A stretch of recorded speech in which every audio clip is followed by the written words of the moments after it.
In today's video, I'm going to teach you how to add a Google Chrome profile. If you're someone who shares a computer or simply likes to separate your work and personal browsing, this feature will be really helpful. Adding a new profile in Google Chrome is a straightforward process, allowing you to manage different bookmarks, history, and settings. So, let's dive right in. First, you need to launch Google Chrome on your computer. Just find the application in your list of programs and click on it to open. Once Chrome is up and running, look towards the top right corner of the window. Here, you'll notice your profile icon. This could show a picture if you've set one for your Google account, or it might be a simple silhouette, or even just your initial if you're not signed in. Go ahead and click on that profile icon. You'll see a drop-down menu appear.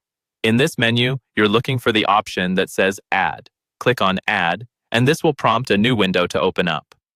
This is where you get the option to either create a local profile or connect a profile to a Google account.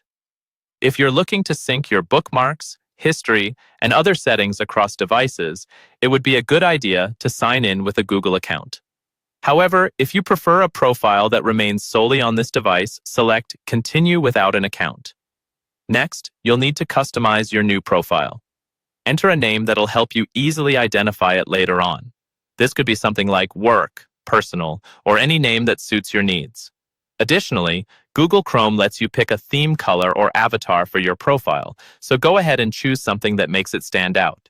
Once you're happy with the name and color, click the Done button. This finalizes the creation of your new Chrome profile. A new window will appear, and it will be set to the profile you've just created.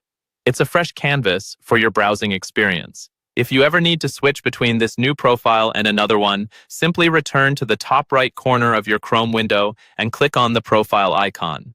You'll see all your profiles listed there, so just select the one you wish to use, and Chrome will switch over seamlessly.